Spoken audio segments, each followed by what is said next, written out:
চাকরি দেওয়াটা উদ্দেশ্য নয়, এখানে চাকরি দেওয়ার নামে ঘোটালা করাটা উদ্দেশ্য। ঘোটালা করে চাকরি দেওয়া সুপ্রিম কোর্টের ভার্ডিক্ট হয়। আমি প্রত্যেকটা জায়গায় দেখেছি, পড়েছি। নিজে তো শিক্ষকতার জগতে প্রায় 40 বছর কাটিয়েছি বিভিন্ন ফিল্ডে। কোথাও কিন্তু বলা হয়নি, মানে এসএসসির পক্ষ থেকে বলেনি যে এই এই লোকগুলো যোগ্য। সুপ্রিম কোর্ট তো সেই ওদেরই এসএসসির বক্তব্য অনুযায়ী জাজমেন্ট দিয়েছে, পশ্চিমবঙ্গ সরকারের বক্তব্য অনুযায়ী জাজমেন্ট দিয়েছে। আজকে মুখ্যমন্ত্রী চরম মিথ্যে কথা বলছেন, চরম মিথ্যেবাদী। পশ্চিমবঙ্গ সরকারের এই মাননীয়ার নেতৃত্বে যখন তোমার পরীক্ষা হবে, কোনো দিন হবে না। কারণ এখানে উন্নয়নের নামে যেটা হয় সেটা হচ্ছে কাটমানি খাওয়া।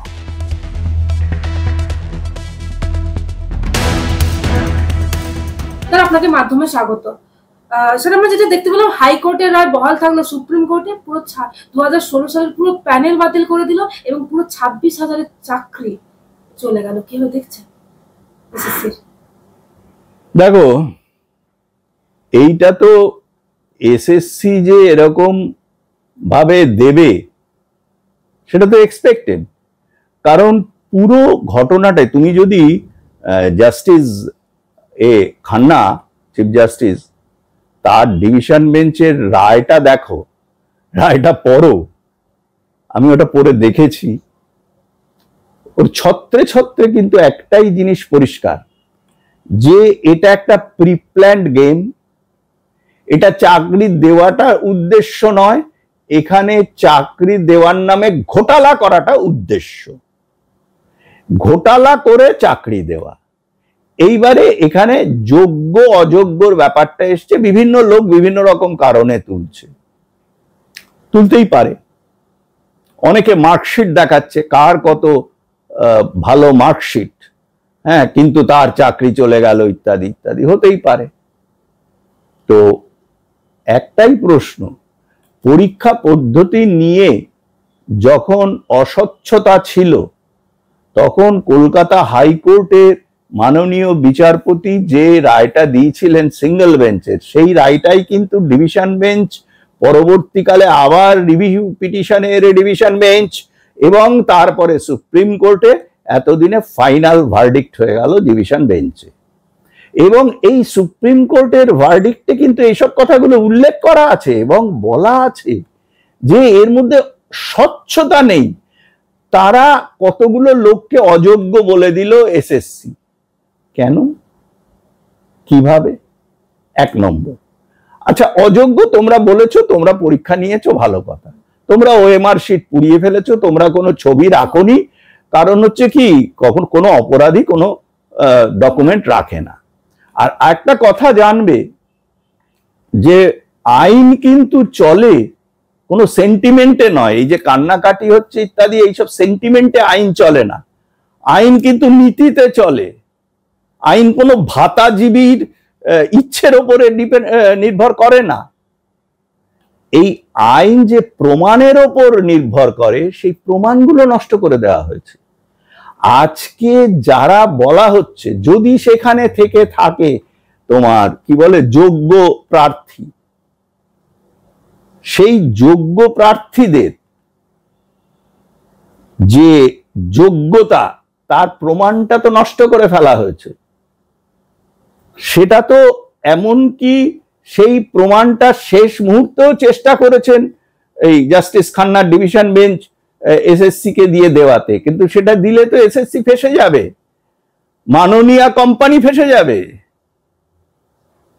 তার যে মানে নিজের মেয়ের থেকেও কম বয়সী মহিলার সঙ্গে রঙ্গরসে মজে থাকা, হ্যাঁ, একসঙ্গে থাকা যে মন্ত্রী, সেই বিশাল বপুর মন্ত্রী, তিনি তো জেল কাটাচ্ছেন। এখন অনেকেই সেই মন্ত্রীর বিরোধিতা করবে এবং যারা নিজেরাও কাটমানির টাকা পকেটে পুরেছে তারাও করবে। এটাই কালচার বাঙালির। তো যেটা বলার, যে একটা খুব সাংঘাতিক কথা বলছি, যেটা পশ্চিমবঙ্গে যখন হাইকোর্টেও মামলাগুলো হয় এবং যখন ফাইনালি তোমার সুপ্রিম কোর্টের ভার্ডিক্ট হয়, আমি প্রত্যেকটা জায়গায় দেখেছি, পড়েছি। নিজে তো শিক্ষকতার জগতে প্রায় 40 বছর কাটিয়েছি বিভিন্ন ফিল্ডে।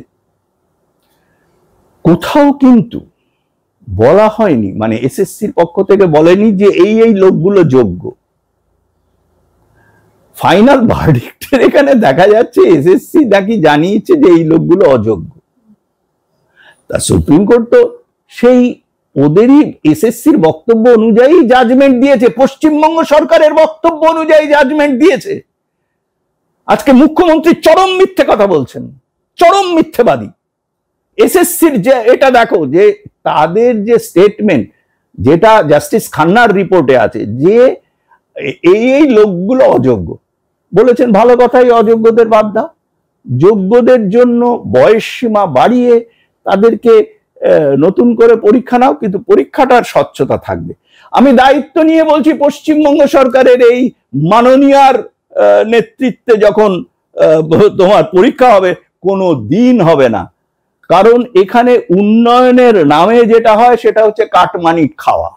মুখ্যমন্ত্রী তো বলছেন যে আত্মরক্ষার জন্য তো সুযোগ দেওয়া উচিত, ভুলে যাবেন না ওরা সকল স্কুলে পড়ায়, মুখ্যমন্ত্রী বলছেন। তো উনি কোন স্কুলে পড়েছেন? আত্মরক্ষার জন্য সুযোগ দেওয়া উচিত। তা আমাদের মধ্যে ডিএটি এগুলো উনি মেরেছেন, আত্মরক্ষার জন্য আমাদের তো সেই সুযোগটা দেওয়া উচিত। উনি কি দিয়েছেন? আমাদেরকে বলেন কুকুরের মতো ঘেউ ঘেউ করছে কেন? উনি এখন পাগলি কুকুরের মতো ঘেউ ঘেউ করছেন কেন? আমি তো পাল্টা বলছি যে উনি পাগলি কুকুরের মতো ঘেউ ঘেউ করছেন। ওনা তো অর্থহীন কথা বলছেন। উনি সুপ্রিম কোর্টকে চ্যালেঞ্জ জানাবেন, উনি রাষ্ট্রপতিকে চ্যালেঞ্জ জানাবেন। বললাম তো উনি একটা জেহাদি এজেন্ট। অন্যদিকে দেখতে পাচ্ছি একেবারে এসএসসি যিনি চেয়ারম্যান, তিনি গতকাল একেবারে বৈঠক প্রেস কনফারেন্স করছিলেন এবং সেখানে তিনি বললেন যে 3 মাসের মধ্যে নিয়োগ সম্ভবই নয়। সম্ভব নয়, সুপ্রিম কোর্ট জাজমেন্ট দিয়েছে, সেটা উনি বুঝবেন, সুপ্রিম কোর্ট বুঝবে, প্রশাসন বুঝবে। তবে আমি একটা জিনিস তোমাকে বলে দিই, যেটা আমি জানি বলে, আমি কর্মসূত্রে জানি, যে এই 3 মাসের মধ্যে কিন্তু আমাদের যে চিফ সেক্রেটারি, কারণ হচ্ছে দায়ী কিন্তু মমতা ব্যানার্জি হবে না। হ্যাঁ, মমতা ব্যানার্জি দায়ী হবে না, দায়ী হবে চিফ সেক্রেটারি। ফিনান্সিয়াল রেসপন্সিবিলিটি কিন্তু সেক্রেটারিদের থাকে, আলটিমেটলি চিফ সেক্রেটারি। সুতরাং সুপ্রিম কোর্ট যদি ধরে কন্টেম্পট অফ কোর্টে, তাহলে চিফ সেক্রেটারিকে ধরবে। আর মুশকিল হচ্ছে যে আমাদের চিফ সেক্রেটারি মনোজ পন্থ, ওর মে মাসে, আমি যতদূর জানি, কারণ আমরাও কাজ করেছি একসঙ্গে, ওর মে মাসে রিটায়ারমেন্ট, মে মাসে। তার মানে 3 মাসের মধ্যে ও টানা নানা করে কাটিয়ে বেরিয়ে যাবে। স্যার, এখানে তো প্রশ্ন উঠছে, যাদের জন্য বা যাদের গাফিলতির জন্য এই এতগুলো ছেলেমেয়ের চাকরি চলে গেল, তাদের কি হবে? দেখো, তাদের দুটো রাস্তা আছে। একটা হচ্ছে জনসাধারণ পিটিয়ে মেরে ফেলুক, আর একটা হচ্ছে তাদেরকে ভোটে হারানো হোক। এখন কে ভোটে দেবে, কাকে ভোট দেবে? কারণ এখানে যখনই কতগুলো মানে এদের বিরুদ্ধে কতগুলো লোভী কুকুর দাঁড়িয়ে পড়বে যে আমাকে দে রুটি, নিজেরা মারামারি শুরু করে দেবে, তখন পুরো ব্যাপারটা হচপচ হয়ে যাবে। একটা জিনিস কিন্তু মমতা ব্যানার্জি অ্যান্ড কোম্পানির আছে, সেটা হচ্ছে আমরা চোর, আমরা লম্পট, আমরা চরিত্রহীন, আমরা মিথ্যেবাদী, আমরা জেনেটিক্যালি লায়ার, কিন্তু আমরা সবাই এক। অনেকটা ওই জেহাদিদের মতো, মানে জেহাদিদেরই তো এজেন্ট হিসেবে এরা আছে। আমরা দেখলাম ফিরহাদ হাকিম, তিনি বলছেন পার্থ চট্টোপাধ্যায় আমাদের লজ্জা। তার গৌরবটাকে, উনিও তো আমাদের লজ্জা। উনি তো বলেই দিয়েছেন যে ওনার মকসাদ হচ্ছে যে আমাদের মতো যারা মুসলমান নয় তাদের ইসলামে নিয়ে আসা, ইসলামের দাওয়াত দেওয়া। তো উনি তো আমাদের লজ্জা। অন্যদিকে দেখছি ব্রাত্য বসু, তিনি বলছেন মুখ্যমন্ত্রীর উপর ভরসা রাখুন, যাদের চাকরি গেছে তাদের। ও ব্রাত্য বসুর সেই ওই আমি ডেইলি হান্টে দেখছিলাম ব্রাত্য বসুর বক্তব্যটা, তো আমি বুঝলাম না ব্রাত্য কি বললো, আমি সত্যি বুঝতে পারলাম না। তবে বুঝলাম যে মুখ্যমন্ত্রীর একজন অনুগত মানুষ হিসেবে বড্ড মনোকষ্টে আছে যে তার চাকরিটাও তো ছাড়তে পারছে না, 2 চোখের কোণে কালি পড়ে গেছে। সেই জন্য এখন কি বলছে আবোল তাবোল, তার কথার উপরে তো মুখ্যমন্ত্রীর ওপর ভরসা রাখুন মানে কি? মুখ্যমন্ত্রীর ওপর ভরসা রাখবো, সুপ্রিম কোর্টের ওপর ভরসা রাখবো না? হয় কখনো? আর মুখ্যমন্ত্রী যদি টাকা দিতে পারেন, আমি তো বলছি মুখ্যমন্ত্রী কেন, তার বাবারও 1 টাকাও দেবার ক্ষমতা নেই। টাকা দিলে পরে সেটা কিন্তু আমাদের আলটিমেটলি, মানে ফিনান্স সেক্রেটারি তো বটে, আলটিমেটলি ওটার স্যাংশনের মালিক হচ্ছে চিফ সেক্রেটারি এবং রেসপন্সিবিলিটি হচ্ছে চিফ সেক্রেটারি। সুতরাং কন্টেম্পট অফ কোর্ট যদি হয় তাহলে সেটা কিন্তু চিফ সেক্রেটারির হবে। এখানে একমাত্র জিনিস এখন হতে পারে যে 3 মাস বাদে কন্টেম্পট অফ কোর্ট। দেখলাম শিক্ষামন্ত্রী বলছেন এসএসসি যোগ্য অযোগ্য তালিকায় সুপ্রিম কোর্ট সম্মতি হয়নি। কে বলেছে এটা? ব্রাত্য বসু বলেছে। মিথ্যে কথা। কারণ হচ্ছে যোগ্য তালিকাই তো নেই, যোগ্য তালিকাই উনি দেননি। তাহলে স্যার পশ্চিমবঙ্গের ভবিষ্যৎটা কি? যাদের এই চাকরি গেল আবার সামনে প্রাথমিক, ভবিষ্যৎটা কি পশ্চিমবঙ্গে যারা শিক্ষিত? পশ্চিমবঙ্গের ভবিষ্যৎ ওই জেহাদিরা যখন এখানে আসবে, মহিলারা যা হওয়ার হবে, আর পুরুষরা ওই তাদের ওই নাইট সয়েল মানে পেছন দিয়ে যেটা বেরোয় ডিসচার্জ করে সেগুলো মাথায় নিয়ে যাবে। কারণ ওরা তো এখনো প্রিমিটিভ যুগে আছে, ওরা তো মডার্ন সোয়ারেজ সিস্টেমের সঙ্গে পরিচিত নয়। ওইসব কাজ করবে পুরুষরা আর ভাতা পাবে। এটাই ভবিষ্যৎ। এছাড়া কোনো ভবিষ্যৎ নেই। পশ্চিমবঙ্গে কোনো শিক্ষা ব্যবস্থা নেই, এভাবে শিক্ষা হয় না।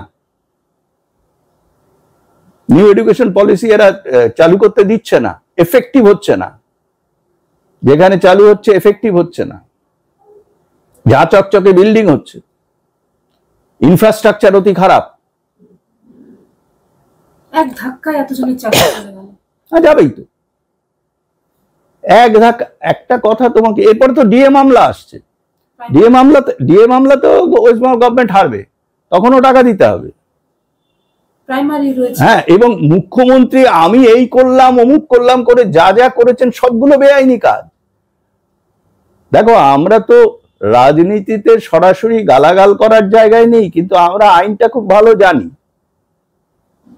মানে আইন বলতে আমি বলছি লয়ার হিসেবে নয়, মানে আমাদের যে অ্যাডমিনিস্ট্রেটিভ ল গুলো যেগুলো আছে, অ্যাডমিনিস্ট্রেশনের ব্যাপারটা আমরা ভালো জানি।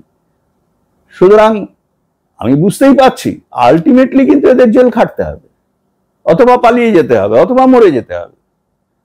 কিন্তু মানুষের পিঠ কিন্তু দেওয়ালে থেকে গেছে। কখন যে কোনো জায়গায় যা কিছু ঘটে যাবে। এবং জেহাদিরাও কিন্তু খুব উত্তপ্ত হয়ে উঠেছে, কারণ তারা মোটামুটি ধরেই নিয়েছিল পশ্চিমবঙ্গটাকে নিয়ে একবারে বিশাল একটা বাংলাস্তান তৈরি করবে। পাকিস্তান বাংলাস্তান, এই বাংলাস্তান কিন্তু এখন অত সহজে, যে বাংলাদেশ তো পাওয়াই গেছে জেহাদিদের কন্ট্রোলে, এরপরে পশ্চিমবঙ্গ চলে আসছে, এটা সময়ের অপেক্ষা। সুতরাং একটা বাংলাস্তান করব, বাংলাস্তান আর পাকিস্তান দুই ভাই মিলে ভারতকে চাপ ভালো করে, এই জায়গাটা কিন্তু হবে না।